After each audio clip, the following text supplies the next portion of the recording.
Hey everybody, it is Latasha Martin. I'll be starting up in just a couple of seconds on this tip for today, our virtual tips, which we do on Mondays, Wednesdays, and Friday at 11 o'clock. Let me just do one thing really quickly so I can make sure others can see this thing that we're doing right now. So please hold. Okay, cool. So today, what we're going to be focusing on are some what do you really need?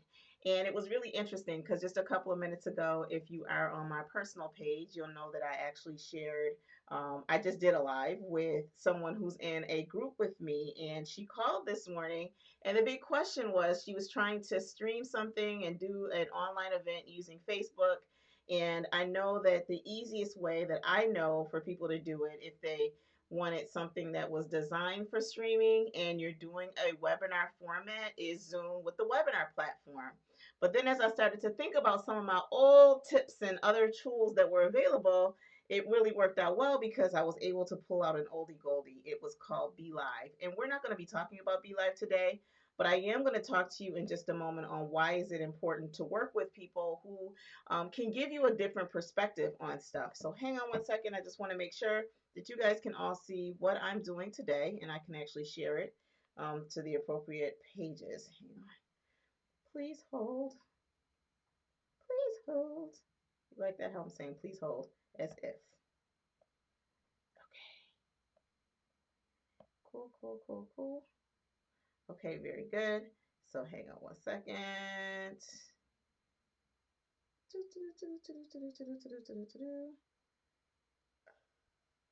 Start. And I'm going to have this over on my personal page. There we go. Awesome. Now everything is all cool. So everything should be going everywhere I need to go. So again, my name is Latasha Martin, and what I help people with is figuring out solutions for doing live events virtually, or if you're not really sure how you want to do an event, I can help you with that as well. That's not normally my day job, but I use technology a lot. I find myself, I've just been indulged and immersed in technology solutions for the last 15 years. And so this time where there's a lot of people trying to figure out a lot of things, that's one of the areas that I love helping people with. And so one of the big questions that I've been asking a lot more versus in the beginning of this pandemic that we're living is, and before I used to just suggest a couple of tools. But now what I'm realizing is people are taking my advice on the tools, but we haven't really done some critical things that I think are really important when it comes to evaluating what kind of experience and et cetera, et cetera. So today's focus is going to tell you that one tool does not fit all. So give me one moment just to share my screen. Here we go. One tool, I said tools. See, not correctly spelled right. One tool does not fit all.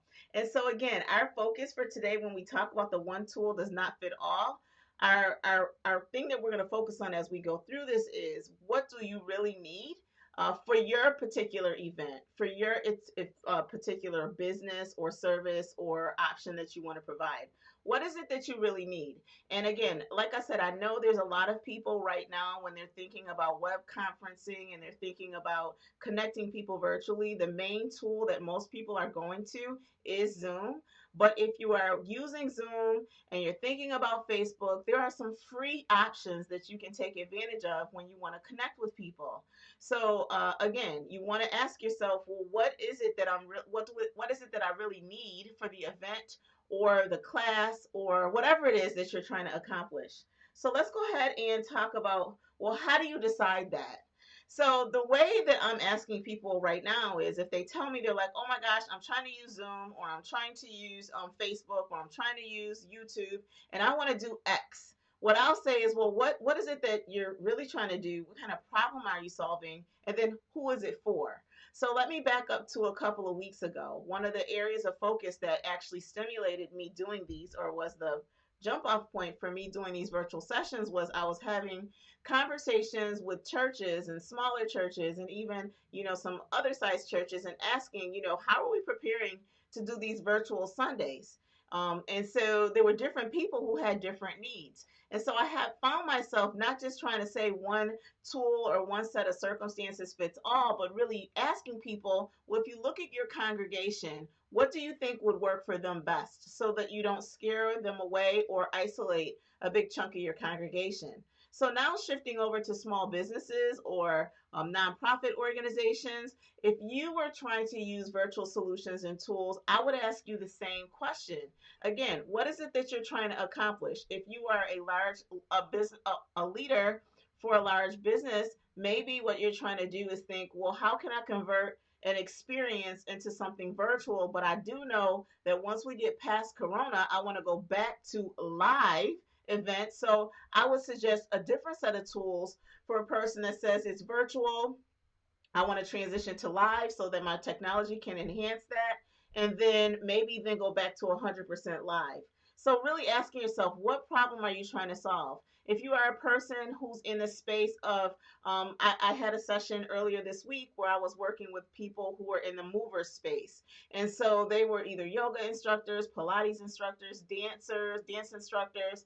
And for them, they didn't necessarily use virtual at all. Their community were the people that they danced with. Their community were the people that they led sessions with for yoga or Pilates. And what I realize is that right now, if your community has not seen you or haven't engaged with you because you haven't been able to congregate live, your first reach out to that group might just be, it could be a Google Hangout, totally free. It could be a Facebook call with a group, totally free, versus someone else that's saying, okay, well, I've been using virtual stuff with my classes, and now I just want to either pivot so that my class now can meet to the needs using technology, or maybe it's just something that I want to have that I'm building out that's virtual. But again, once we go back into the studios and we're able to touch and have a different, going back to the old way of how we were teaching classes, now I want to be in a position where this again can be an additional offer. So again, when I'm talking to different groups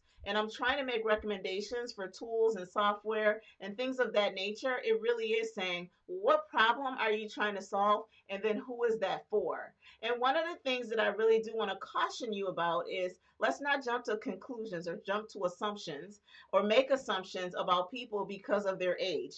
One of the examples I use often, I won't tell my mother's age, but my mom has been retired for a while, but she loves technology. And so what most people would think is, because of her age, maybe we shouldn't use that forum or maybe we shouldn't use that device. And they would be absolutely 100% wrong, because she loves technology. So when we think about what problem am I trying to solve, let's try to have conversations with people so that we can debunk some of the myths or maybe the stereotypes that we might have about people just based on what we might think is true. And again, for who? Who is the person that's going to use this solution, and how will they access it? Will they be accessing it from their desktops, their laptops, their tablets, their phones? These are all questions that you need to ask when you're thinking about the problem that you're solving and for who. The next thing that's really important as a part of this process is to say, okay, well, now I know who the person is, and I know, what the problem is that I'm solving. I know who I'm solving it for. The next step in this process, which takes time and can be aggravating to some people, is, oops, hold on a second. Did I go to the next one? Okay, is creating a solution that you're trying to have them experience or trying to recreate. So again, for those of you who are creating an experience where you're saying, I have a live class or a live event that I have, and I'm trying to recreate that to be virtual, that's one experience. Or for some of you, it might be, it's something totally new and I'm just trying to create an experience. Either way, one of the things that I think is super important for this is you want to map out that experience. I know people don't like process maps. I use them all the time when I'm brainstorming. I start with a mind map and then I go to a process map. And again, I think I might be losing some of you, so let me just show you really quickly the difference between a mind map and a process map. Didn't expect to do this, so hang on, let me get my whiteboard. Oh my goodness. Hang on one second, I gotta wipe stuff off the whiteboard, but I want you to be able to see it. Hang on, bringing it over, bringing it over, bringing it over. Okay, so a mind map simply is, whoops, let me make sure I'm on the right side of the board. A mind map is simply is, this is my solution in the center, and then I put like lines off of this as to what that might look like. So again, if your goal is to create something new, you might want to start with a mind map and you say new class, right? So new class would be in the middle. And then in this new class, you might want to say, I need to invite the people to the class. I want the class to be 30 minutes long. I want to have collaboration for the class. I want a fee for the class. And I want people to be upsold as a result of the class. And then I want to have post session support. So again, the mind map is thinking about all of the elements that you'd want to have as a result of the event that you're trying to create that's virtual. And then what you're going to do is after you have that mind map, you wouldn't erase it. But what you would simply do is say, okay, so now that I know the purpose is to have this class, you would then do a process map. So step one for your process map might be invitation to class.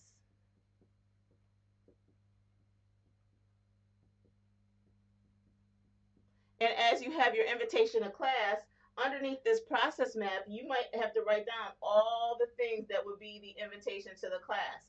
Maybe it's Facebook ads. Maybe it's an email. Maybe it's an ad on Instagram. So you would write down all of the things you need to do the invitation to the class. The next step is that you might want to say, when I think about this class, once they get the invitation, then what happens? Well, after they get the invitation, I need to make sure that they know how to register. And again, underneath this, you're going to put the different things for them to register. And then after they register, you might have your confirmation. And so in confirmation, the confirmation section might be asking them, well, what types of things are they going to do from the point that they're invited and they get the confirmation until the class actually happens? Now, why do you want to make sure that you have some activities before the actual event?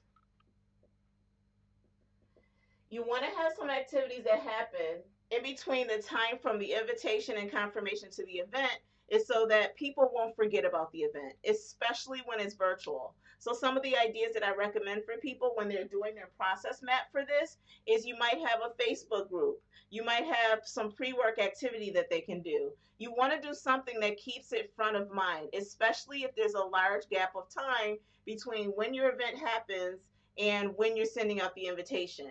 I know these days people are just losing sense of time. There's so much stuff going on between you're trying to do the homeschooling, you're trying to do things with your work, you're trying to do things with your family, you're trying to check on other family members, and so all of these things could be happening. So if you have a virtual event, I think now people get more confused because your days are blending together, especially if you're staying quarantined and staying in the house. So again, when you're mapping out that experience that you want to have, you want to be as detailed as possible. I'm just going to move the whiteboard over here so that I don't hit it again as I'm talking. But again, those are the things that you want to have when you think about creating that experience. How do you map that out? If it's a live event right now, you might actually put the steps to the live event and then underneath it, parallel, put all of the steps that you need to do that same class virtually. But again, you want to take the time to map out that solution. So then after you map that out, the next step won't be as difficult. So what is the next step? The next step as you're mapping it out is after you have it all written down, you start asking yourselves, okay, for each one of those steps of the process, is there another mini process included in that? What kind of tools would I need? So I know on Wednesday, we talked about tools for collaboration and communication.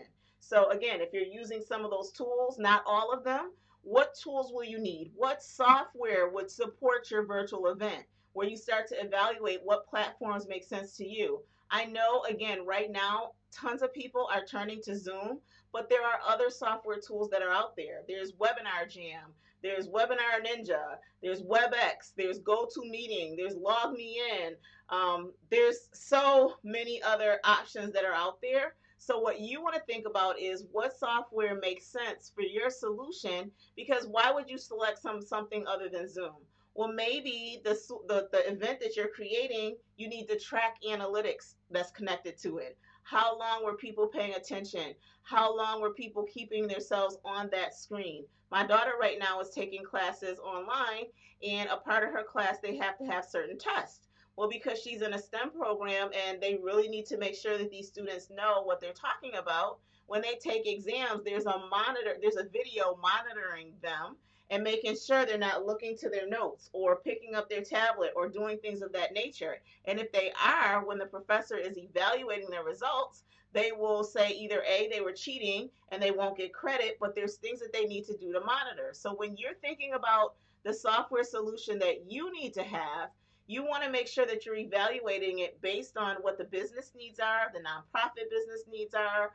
If you're gathering information, you want to have the right software that does what you need it to do. One other tip that I love is that when I used to do training for a company that I worked for, we used to do sessions that were up to 4 hours long, but there was a requirement that people paid attention to that session for at least 80% of the time. And so we had a tracking tool inside of the software that we used that would tell us were they on the main screen or were they multitasking. So again, depending on what you're trying to do with the solution and for whom and why, it would help you decide and help you evaluate what software makes the most sense for you. And then finally, you want to know what people do you need to make it happen.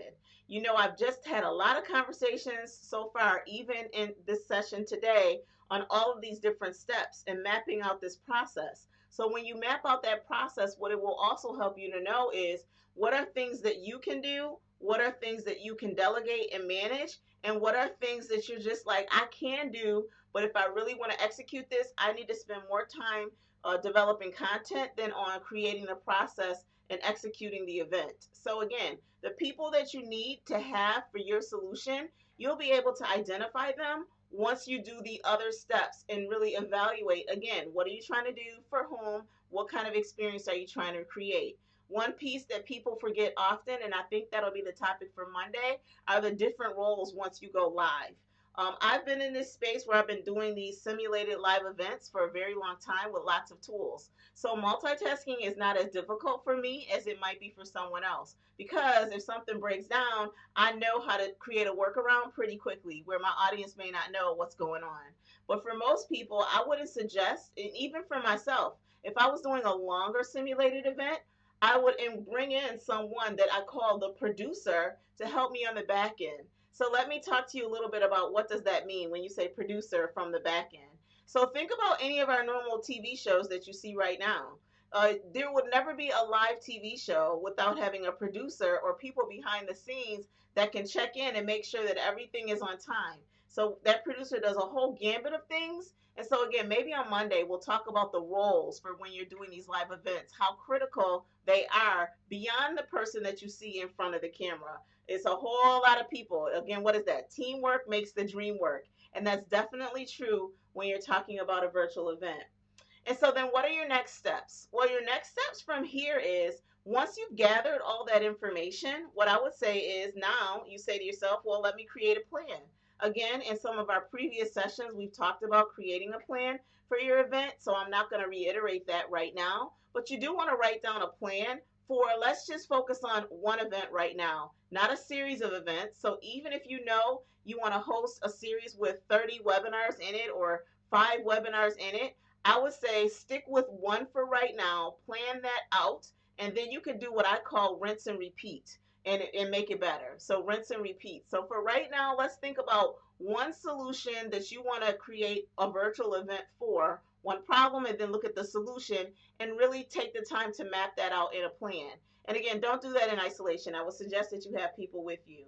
Then once you create that plan, a part of that plan should be how do we execute it? And execution is all the things we talked about on the previous couple of slides. Well, when we're talking about, okay, here's the process for that. Here's the mind map for that. Here's all the resources we need for that. Then you want to execute that event. That means the day that you go live. And after you've done that live event, the part that's super important, and I've talked about it in other lives, is you want to come back and you want to evaluate. And not just evaluate from your perspective. It's really important that you hear from the voice of your customer to find out, well, how did it work for them? Not necessarily just that you think, oh, I killed it, I did a great job. No, you want to hear from the people that you're there to serve, and you want to ask them, how did they think it went? Now, some great tools for evaluation right now is a great tool for evaluation right now, which is they have a free version. It's called SurveyMonkey. You go on SurveyMonkey, you create a simple little survey. You ask, I would say 5 questions or less, and you can send that email out to people who participated in your live event. And what I would suggest is, as a part of your plan, you include in and create the survey. So, why? Right as you finish that event, that live event, you can put the link to the SurveyMonkey right in the comment section, as well as you can make sure, if you are using automation, you could have something queued up that once that event has finished, that an email will go out to all of the participants thanking them for attending and asking them to fill out that SurveyMonkey link. So again, you want to evaluate. Why? Because when you evaluate, that's how you know how to improve it for not just your own comfort, but for the people who are participating in your virtual event. So again, I know those were a lot of steps that I just talked about, but the last three are so important. Again, you want to make sure that you have a plan, that you execute that plan, and you take time to evaluate your plan. Now, I have been talking for a long time. Not sure if there's anyone who has any questions. Like I mentioned, each time that I come and I do these events, if the information that I'm sharing with you seems like it's helpful, but you want a little bit of additional help, what I would encourage you to do is to reach out to me by scheduling an appointment. You'll see that the link will come up in just a moment over in the comment section. Also, if you want access to all of the tools, the tips and tools that I have been sharing, then you can just go to our website. So, access to the virtual tools. If you want access to all the virtual tools that I've been sharing with you for the last week and a half, you can go to our website, Advanced Wise Solutions. On the top of the website, you will see that there is a bar that asks for your email address, and it'll ask for your email address and your first name. When you click on that, it'll automatically take you to a place or to a folder where it'll show you all the tip sheets that I've gone through so far for the last 4 or 5 sessions. So again, it's been my pleasure to share this with you guys today, and I hope that you're able to go ahead and implement some of the ideas that we talked about, because again, virtual stuff is here, not just for this pandemic that we're in right now, but it really, people who have been doing really well have been using technology for years. And the thing that's so great about technology right now is it's not as complicated as it used to be. So please trust that if you need a little help with all the information I've shared, set up an appointment with me. If you just want to get the information that I've been sharing, go ahead and go to my website at advancedwisesolutions.com and put your information there, and you'll have access to all of the resources and the tools that I've been talking about so far. So I hope that you have a great weekend, and it was my pleasure to be here with you today. Take care and try to make today a great day. Bye bye.